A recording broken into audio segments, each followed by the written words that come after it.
Senator Joe Manchin, Democrat of West Virginia, said he was alarmed that Supreme Court Justices Neil Gorsuch and Brett Kavanaugh voted to overturn Roe v. Wade after testifying that they believe the case was settled legal precedent during their confirmation hearings.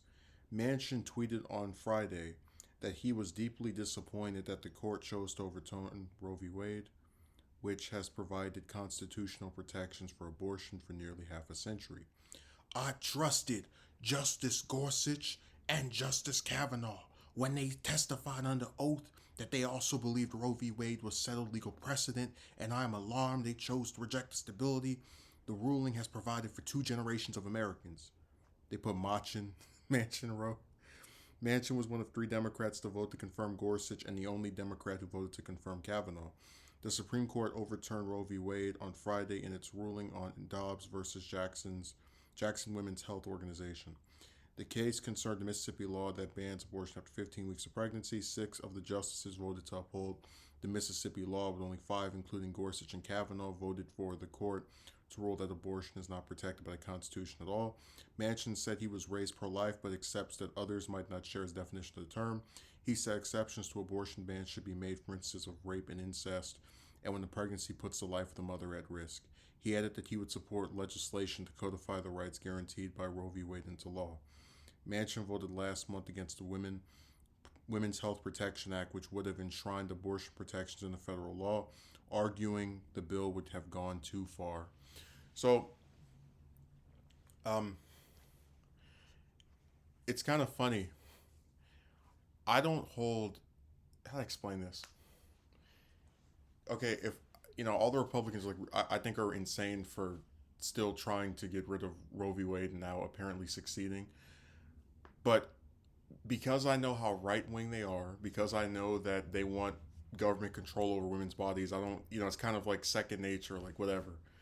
But with Manchin, you have a guy who, with the exception of Barrett, was involved with confirming 2 of these 3 Trump appointed judges to, that was involved with this decision.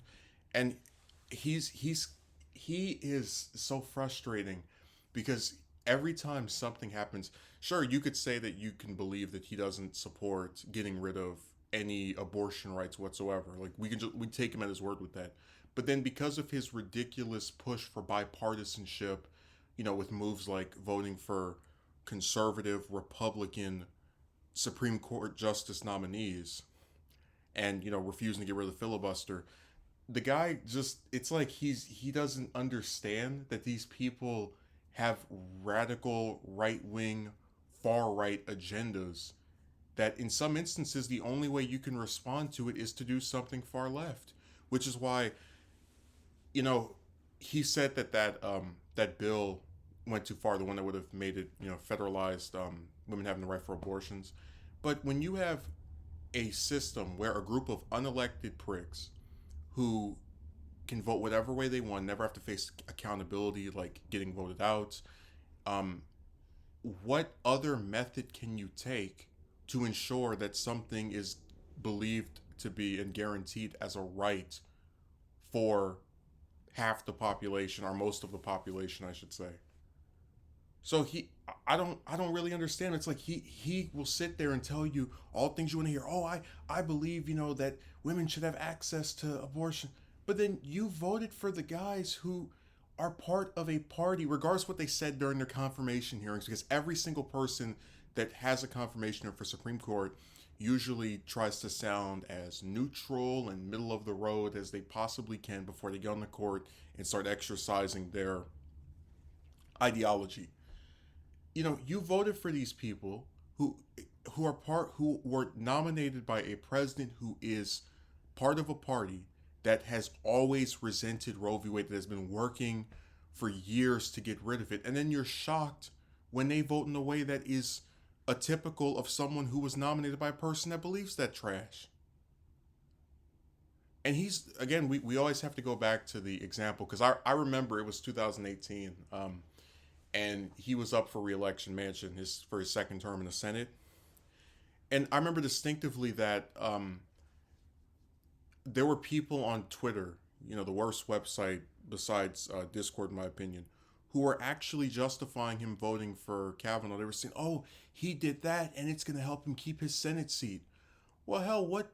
And I've always said this: what is the purpose of having a Democratic majority, of having a Democratic senator who votes with Republicans, who, through his assistance of them, allows for their ridiculous crap, such as what happened with Roe v. Wade, to even occur? I I just think it's insane. Like if you really believe this guy is someone who's benefited people, I don't know, and you're like left leaning, I don't know what else to tell you. I'm more amused by the fact that he actually has supporters and people that like portray him as some kind of moderate person. He's just a Republican or a conservative person who has like a few left leaning positions, not as right wing as some other ones, but there's nothing left wing about this guy. And just look at his voting record. Again, all the other people that voted for these nominees, and I know that Gorsuch got three Democrats to back him, or two other ones besides Manchin, but all of these people that, for the most part, that voted for these Trump nominees, these right wing judges, are right wingers. So when they vote for these people, I can say, okay, well, that's part of their ideology. He wants us to believe he's on the left, that he's like an ally to us. In what way does someone who enables this crap get to position themselves as being the friend of someone who doesn't want it? I tell you, American politics is just the twilight zone in terms of the logic of the people and who they choose to vote for and the excuses they make. It's all total garbage. Just like this statement that he put out.